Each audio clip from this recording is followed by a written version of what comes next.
കൊക്കു തമ്പുരാട്ടി വെളുത്ത മണവാട്ടി കൂടെ വീടേ കൂടെ വീടേ കൂട്ടി നിണയല്ല കുഞ്ചു മൊഴിയല്ല മീനൂട്ടി നമ്മുടെ മീനൂട്ടി നമ്മുടെ മീനു അപമാനിച്ചതാണോ അഭിനന്ദിച്ചതാണോ എന്ന് ഞാൻ എങ്ങനെ അറിയാ? എന്നെ കൊക്കെന്ന് വിളിച്ചു. എന്താ ഇതിപ്പോ പാടാനുണ്ടായ ചേതോ വികാരം? അടുത്ത പാട്ട് ഇതുമായി അത്രേ അതൊന്നുമല്ല, വെറുതെ അടുത്ത പാട്ട് ഇതുമായി ബന്ധമുള്ള ഒരു പാട്ടാണ്. അതുകൊണ്ടാണ് അഭിനയിക്കുന്നത്. അതുകൊണ്ടല്ല അടുത്ത വരാൻ പോകുന്ന പാട്ട് ഇതാണ് അല്ലേ? അതുകൊണ്ടാണ്. അടുത്ത ആരാ വരുന്നതെന്നറിയോ? നായർ പ്രശാന്ത് പാർത്ഥിവ്. ലെറ്റ്സ് വെൽക്കം നമ്മുടെ പാർത്ഥിവ് ഓൺ സ്റ്റേജ്. നായർ സാബിനെ വിളിച്ചായിരുന്നോ? വിളിച്ചു. കൊള്ളാലോ, ഉഗ്രൻ കുർത്തയാണല്ലോ. ഒരു വെറൈറ്റി കുർത്തല്ലേ? കണ്ടിട്ട് കൊതിയാവണോ എനിക്ക്. ഫുൾ എക്കോസിസ്റ്റം ഉണ്ട്. എല്ലാം ഉണ്ടല്ലോ. മൃഗങ്ങൾ, പൂക്കൾ, ചെടികൾ, യൂണിവേഴ്സ് മൊത്തം ഉണ്ട്. ഇത് പ്ലാന്റ്, ആനിമേലിയ എല്ലാം ഉണ്ട്. എവിടെന്നാ? ഇതങ്ങ് ദുബായിന്നാ. കൊക്കു മണവാളൻ വെളുത്ത മണവാളൻ കൂടെ വീടേ. എവിടെയുടെ കൂട്? ഇതാരാ അച്ഛനാണോ സെലക്ട് ചെയ്തേ? അമ്മയാണോ? അമ്മയുടെ സെലക്ഷൻ കൊള്ളാലോ. നല്ല സെലക്ഷൻ. ആഹാ, അമ്മ തന്നെയാണോ അച്ഛനെ സെലക്ട് ചെയ്തല്ലേ? നല്ല അച്ഛനാ. എന്റെ കൂടെ ആ കോമ്പിനേഷൻ എനിക്ക് ഇഷ്ടപ്പെട്ടു. ഗ്രേ അടിപൊളിയുണ്ട്, നല്ല സ്മാർട്ട് ലുക്കിംഗ് ആയിട്ടുണ്ട്. അതെ, നന്നായിട്ടുണ്ട്. ദക്ഷിണാമൂർത്തി സ്വാമികൾ അല്ലേ? അറൗണ്ടല്ലേ? അപ്പൊ അതിൽ ഏത് പാട്ടാണ് ഞങ്ങൾ പാടിയ പാട്ടല്ലേ? ഞങ്ങൾ പാടിയ പാട്ട് പോലത്തെ ഒരു പാട്ടല്ലേ? കാക്ക തമ്പുരാട്ടി നമ്മൾ പാടിയതിൽ ഒരു ബ്രില്യൻസ് ഉണ്ടായിരുന്നല്ലോ, അതുകൊണ്ട് അതിന് ലിറിക്സ് എന്ന് പറയാൻ പറ്റില്ല, ബ്രിലിക്സ് എന്ന് പറയാൻ പറ്റും. അപ്പൊ ഇതിന്റെ ബ്രിലിക്സ് ആരാണ് എഴുതിയിരിക്കുന്നത്? വയലാർ രാമവർമ്മ സർ. ഇതിന്റെ മ്യൂസിക് പറയണ്ടല്ലോ, ദക്ഷിണമൂർത്തി സ്വാമി. പാടിയതു ഒരു എന്തോ ഗാന്ധർവ ഗായകൻ. ഇത് ഏത് സിനിമ? ഇണപ്രാവുകൾ. വർഷം 1965. 2-3 വർഷമായുള്ളൂ. 2-3 വർഷമൊന്നുമല്ല, മോർ ദാൻ മേ ബി ഒരു. അപ്പൊ എത്ര വർഷമായി? 1965 എന്ന് പറഞ്ഞ എത്ര വർഷമായി? ഇപ്പൊ ഒരു 61. അപ്പൊ അത്രയും വർഷങ്ങൾക്ക് മുമ്പുള്ള ഒരു ക്ലാസിക് ആണ് നീ പാടുന്നത്. Very nice, beautiful selection. Thank you.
Very nice very nice. Thank you sir. എന്റെ കുട്ടുപണി, എന്തോ ഓരോ പെർഫോമൻസ് കഴിയുമ്പോഴും നമ്മളോട് ചോദിക്കേണ്ട ഒരു കാര്യമുണ്ട്.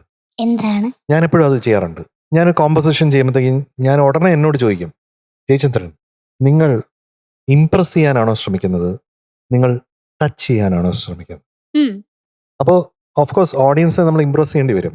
ഉം, പക്ഷെ അവർ ടച്ച് ചെയ്യുകയാണെങ്കിൽ ഒരിക്കലും അവർ മറക്കില്ല. ഇംപ്രഷൻ എന്ന് പറഞ്ഞാൽ കുറച്ച് കഴിയുമ്പോൾ അങ്ങോട്ട് പോകും. പക്ഷെ ഇവിടെ കൊള്ളുകയാണെങ്കിൽ അത് നിരന്തരമായിട്ടിരിക്കും. അപ്പോൾ എനിക്ക് ആഗ്രഹം എപ്പോഴും കുട്ടുമണി അങ്ങനെ സ്വയം ചോദിക്കണമെന്നാണ്. ഉം, whether you want to impress or touch hearts. മനസ്സിലായില്ലേ? ഉം. അപ്പോൾ ഇതിൽ ചില സ്ഥലങ്ങളിലൊക്കെ എനിക്ക് ഇംപ്രഷൻസ് ഉണ്ടായിട്ടുണ്ട്, ചില സ്ഥലങ്ങളിലൊക്കെ കംപ്രഷൻസ് ഉണ്ടായിട്ടുണ്ട്. ടച്ച് ചെയ്തിട്ട് ടച്ച് ചെയ്തിട്ടുണ്ട്. പിന്നെ ഇപ്പൊ മധുമാമൻ പറഞ്ഞ പോലെ ചില സ്ഥലങ്ങളിൽ കംപ്രഷൻസ് ഉണ്ടായിട്ടുണ്ട്. കാക്കത്തമ്പുരാട്ടി താളത്തിൽ ഒന്ന് മാറിപ്പോയില്ലേ? കറുത്ത മണവാട്ടി. അത് തുണ്ടുപല്ലവി, തുണ്ടുപല്ലവി. അറിഞ്ഞു പോലില്ലേ? അറിഞ്ഞില്ല അല്ലേ? ചെറിയൊരു കംപ്രഷൻ. കാക്കത്തമ്പുരാട്ടി കറുത്ത മണവാട്ടി കൂടെ വീടേ കൂടെ വീടേ. അവിടുന്ന് സമത്തിലെത്തി. അതുവരെ സമത്തിലല്ല, മറിഞ്ഞു കളിക്കുകയായിരുന്നു മോനെ, ഇതൊന്നും അതെ. മനസ്സിലായില്ലേ? അതാണ് കംപ്രഷൻ. പിന്നെ വേറൊരു കംപ്രഷൻ എനിക്ക് തുടക്കത്തിൽ നീ അല്ലേ, നീ ആ നീ കറക്റ്റ്, കാക്ക തമ്പുരാട്ടി, ആ നീ കറക്റ്റ് ആയിട്ട് ആ സ്ലോട്ടിൽ വീണില്ലെങ്കിലുണ്ടല്ലോ ഉം, നമുക്ക് അപ്പോഴും ഒരു കംപ്രഷൻ നമുക്ക് ഫീൽ ചെയ്യും. ഓക്കേ. അല്ലെ? വലുതായിട്ടുള്ള കംപ്രഷൻ അല്ല, ഒരു നാരോ എസ്കേപ്പ് ആയിരുന്നു. നീ ആണോന്ന് ചോദിച്ചാൽ നീയാണ്, നീ അല്ലേന്ന് ചോദിച്ചാൽ ആണോ എന്ന് നമ്മളോട് തിരിച്ച് നീ ചോദിക്കുന്ന രീതിയിലാണ് നീ പാടിയത് കേട്ടോ. അത് സാരമില്ല, എല്ലാവർക്കും പറ്റുന്ന കാര്യം തന്നെയാണ്. ലാസ്റ്റ് പല്ലവിയിലും എനിക്ക് അങ്ങനെ ഫീൽ ചെയ്തിട്ടുണ്ട്. Okay. പിന്നെ പുല്ലാങ്കുഴൽ എനിക്ക് തന്നാട്ടെ എന്ന് പാടിയത് അസാധ്യമായിട്ട് പാടിയത്. Thank you sir. എല്ലാരും കുന്നിറങ്ങി വന്നാട്ടെ, നിന്റെ പുല്ലാങ്കുഴൽ എനിക്കു തന്നാട്ടെ. കാട്ടാറിൻ കടവത്ത് കണ്ണാടി കടവത്ത് കളിവഞ്ചി പാട്ടുപാടി പറന്നാട്ടെ. മുക്കുറ്റി കമ്മലിട്ട് അവിടെ അതിന്റെ ആ രാഗഭാവം, കുനിപ്പ്. ആ കുനിപ്പിലാണ് രാഗഭാവത്തിന്റെ ഒരു Substance ഉള്ളത്. സബ്സ്റ്റൻസ് ഉള്ളത്. പറഞ്ഞു മനസ്സിലായത്. അത് ആ. അവിടെ കറക്റ്റ് ആയിട്ട് കിട്ടിയിട്ടുണ്ട്. കാതിൽ മുക്കുറ്റി കമ്മലെടുത്തണിഞ്ഞാട്ടെ. പിന്നെന്താ വെച്ചാ എനിക്ക് പറയാനുള്ള കാര്യം, കണ്ണാടി കടവത്ത് സഗമപ കറക്റ്റ് ക്ലിയർ ആയിട്ട് വരണം. അത് രണ്ട് സ്ഥലത്തും ഏതോ വേറൊരു നോട്ട് സരിഗമപ പോലെ ഫീൽ ചെയ്തു.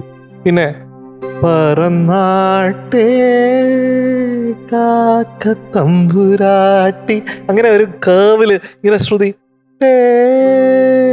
കാക്കത്തമ്പുരാട്ടി അങ്ങനെ വന്നാലാണ് ഭയങ്കര ബ്യൂട്ടിഫുൾ. ഉം, അതാണ് എസ്തെറ്റിക്സ് എന്ന് പറയുന്നത്. ആ. നമ്മൾ പാടുന്നതിന്റെ ഒരു എസ്തെറ്റിക്സ് ബിൽഡ് ചെയ്യണം നമ്മള്. ഉം. അത് മോന് കുഴപ്പമില്ല, ഇങ്ങനെ വളരുന്നല്ലേ, കുഞ്ഞല്ലേ, ചെറുതല്ലേ? നമ്മുടെ കുഞ്ഞല്ലേ, ചെറുതല്ലേ, അതെ. അത് സാരമില്ല. അപ്പൊ ഇത്തരം കാര്യങ്ങളൊക്കെ ശ്രദ്ധിക്കണം. അപ്പോ നമുക്ക് ഇംപ്രഷൻസ് ഉണ്ട്, ടച്ചിങ് ഹാർട്ട്സ് ഉണ്ട്, കംപ്രഷൻ ഉണ്ട്. ഈ കംപ്രഷൻ മാക്സിമം അങ്ങ് ഒഴിവാക്കി കഴിഞ്ഞാൽ നമുക്ക് കൺസിസ്റ്റൻസി കിട്ടും. ഉം. അപ്പൊ ആ കൺസിസ്റ്റൻസിയിൽ നമ്മുടെ കുഞ്ഞ് ഒന്നുകൂടി ശ്രദ്ധ വേണം. ഓക്കേ. ഓക്കെ, ഞാൻ നേരത്തെ പറഞ്ഞ ഒരു കാര്യം വീണ്ടും ഞാൻ പറയുന്നത്, ഓവർ കോഷ്യസ് അപ്രോച്ച് കുറച്ചുണ്ട്. ഓരോ നോട്ടും നമ്മളിങ്ങനെ ശരിയാക്കാൻ വരുമ്പോൾ നമ്മൾ നമ്മളെ തന്നെ പ്രഷർ ചെയ്യാൻ ഉള്ളിന്ന്, ഇത് ശരിയാക്കണം, അങ്ങനെ ഒരു ഫീലാണ് അങ്കിളിന് കിട്ടുന്നത്. അത് വേണ്ട, കുറച്ചും കൂടെ കൂളായിട്ട് അങ്ങ് പാടിക്കഴിഞ്ഞാൽ നന്നായിരിക്കും. Okay, beautiful selection. Thank you. ഇത്തരം പാട്ടാ. Thank you. ഇപ്പൊ MJ കുറെ കാര്യങ്ങൾ പറഞ്ഞില്ലേ, അതൊക്കെയാണ് എനിക്കും പറയാനുള്ളത്. ടെമ്പോ വേരിയേഷൻ ശ്രദ്ധിക്കണേ. പിന്നെ ബാക്കിയുള്ള കാര്യങ്ങളൊക്കെ പറഞ്ഞു. ആ തുടക്കം ഒന്ന് പാടിയ കാക്കത്തമ്പുരാട്ടി. കാക്കത്തമ്പുരാട്ടി കറുത്ത മണവാട്ടി ഓക്കെ, മണവാട്ടി. അതെ, അത് കറക്റ്റ് ആയിട്ട് കേൾക്കണം കേട്ടോ. യെസ്, ബാക്കിയെല്ലാം MJ പറഞ്ഞു കഴിഞ്ഞു. ഓക്കെ. അപ്പൊ എന്തായാലും ഈ നേരത്തെ പറഞ്ഞ കാര്യം കുറച്ചുകൂടി മാറ്റിയെടുക്കാനുണ്ട്. അതായത് ഇങ്ങനെ സൂക്ഷിച്ച് പാടുക എന്ന് പറഞ്ഞില്ലേ, അത് നമ്മുടെ ഫേസ് അതുപോലെ ഇരിക്കണേ. ഇങ്ങനെ നോട്ട്സ് ഇങ്ങനെ തേടി പോകുന്ന പോലെ, ഇങ്ങനെ ടോർച്ച് അടിച്ച് വഴി കൂടെ പോകുന്ന പോലെയാണ് ആ ഫീല് വരുന്നു മുഖത്ത്. അത് മാറ്റി ചിരിച്ച് നല്ല എൻജോയ് ചെയ്ത് പാടുന്ന പോലെ പാടണം. ത്രൂ ഔട്ട് ഞങ്ങളെ നോക്കിയിട്ടും പാടണ്ട. ഞങ്ങളെ നോക്കിക്കഴിഞ്ഞാൽ ചിലപ്പോൾ ഞങ്ങൾ നല്ല കാര്യങ്ങൾക്കും നന്നായിട്ട് ചിലപ്പോൾ എന്തെങ്കിലും കാര്യങ്ങൾ നല്ലതാണെങ്കിൽ എഴുതും. ഗുഡ് ആണെങ്കിലും good ആണെങ്കിലും മിസ്റ്റേക്സ് എഴുതും. ആണെങ്കിലും ഞങ്ങൾ ഇങ്ങനെ രണ്ടും എഴുതിക്കൊണ്ടിരിക്കും. എഴുതും. അപ്പൊ ഞങ്ങളിങ്ങനെ എഴുതുന്നത് എന്തെങ്കിലും പ്രശ്നമാണോ എന്ന് ചിന്തിച്ച് അറിയാതെ ചിന്തിക്കും പാടുന്ന സമയത്ത്. അപ്പൊ എന്താ ഏറ്റവും ബെസ്റ്റ് വഴി, നേരെ ക്യാമറയിലേക്ക് നോക്കുക, ആ ചേട്ടന്മാരെ നോക്കുക, ഓർക്കസ്ട്ര, ഇടയ്ക്കമ്മയൊക്കെ നോക്കിക്കോ, ഉം. ഞങ്ങളെ വല്ലപ്പോഴും നോക്കിക്കോ. മീനുട്ടി എന്തൊരു സുന്ദരിയാ, മീനുട്ടി നോക്കിക്കോ കേട്ടോ. Okay okay. ഇന്ന് ഞാൻ നോട്ടീസ് ചെയ്ത ഏറ്റവും നല്ല കാര്യം പറയട്ടെ. ആ. കുട്ടുമണിയുടെ ശബ്ദത്തിന്റെ ആ ഒരു റേഞ്ച് ഇല്ലേ, ആ ഹൈ പോകുന്ന പോർഷൻ ഒക്കെ, ആ കണ്ണാടി, അതാണ് ഏറ്റവും ബെസ്റ്റ്. എനിക്ക് തോന്നുന്നു ഇഷ്ടപ്പെട്ടു, വളരെ ഇഷ്ടപ്പെട്ടു എനിക്ക്. അതെ, ആ റേഞ്ച് എനിക്ക് എന്തായാലും എടുത്ത് പറഞ്ഞേ പറ്റൂ. കാരണം ഇത്ര ബ്യൂട്ടിഫുൾ ആയിട്ട് വേറെ പോസ്റ്റർ ഒന്നും മാറാതെ കുട്ടുമണിക്കുട്ടന് അത് അവിടെ പാടാൻ പറ്റും.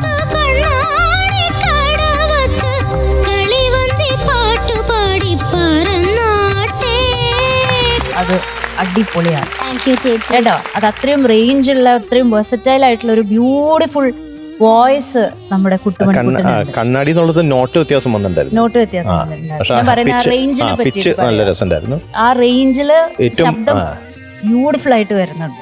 ഏറ്റവും ഭംഗിയായത് പുല്ലാങ്കുഴൽ. എനിക്ക് അതും കാതിൽ മുക്കുറ്റി തമ്മിലെടുത്ത് രണ്ടും ബ്യൂട്ടിഫുൾ ആയിരുന്നു കേട്ടോ. അപ്പൊ ആ റേഞ്ചിനെ പറ്റിയാണേ പറഞ്ഞ നോട്ട്സ്.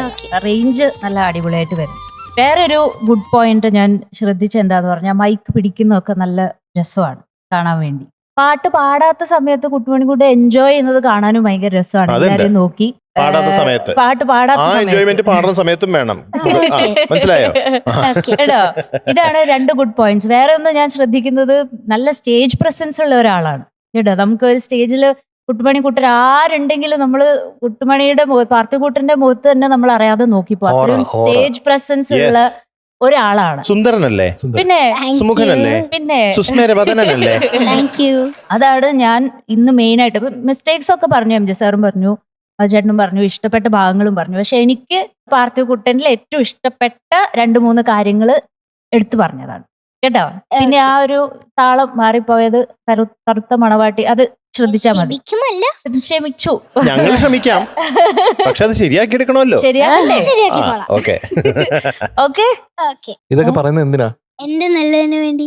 അതെ, അത് മാത്രല്ല, ഒന്നുകൂടെ ഓർമ്മിപ്പിക്കാനാണ്. അതായത് കുട്ടുമണിക്ക് ഒരു എക്സ്ട്രോണറി ടാലന്റ് ഉണ്ട്. അത് ഒരു സംശയവും ആർക്കും ഇല്ല, നമുക്ക് ആർക്കും ഇല്ല, കേൾക്കുന്നവർക്കും ഇല്ല. അവരും ഒത്തിരി സ്നേഹിക്കുന്നുണ്ട് കുട്ടുമണിയെ. അപ്പോ എല്ലാവർക്കും എന്റെ ഒരു താങ്ക് യു സോ മച്ച്. പക്ഷെ അത് എന്ത് തിരിച്ചു കൊടുക്കണം അറിയോ? ആ ടാലന്റിന്റെ കൂടെ വരുന്ന പാട്ടുകൾ കൺസിസ്റ്റന്റ് ആയിരിക്കും. നമ്മൾ എപ്പോഴും കൺസിസ്റ്റൻസി മെയിൻറ്റെയിൻ ചെയ്യണം കേട്ടോ. അതാണ് മെയിൻ. ഓക്കെ, അതെന്താക്കണം? അത് മുഖമുദ്ര. അതാക്കണം. ഓക്കെ. യെസ്. അപ്പോ കുട്ടുമണി going to be awarded 97.75 out of 100. Thank you. കുട്ടുമണി പറഞ്ഞതൊക്കെ ശ്രദ്ധിച്ചു കേട്ടില്ലേ? മിടുക്കം കുട്ടിയായി. ചാച്ചാ, all the best. Bye bye. Good night. Good night.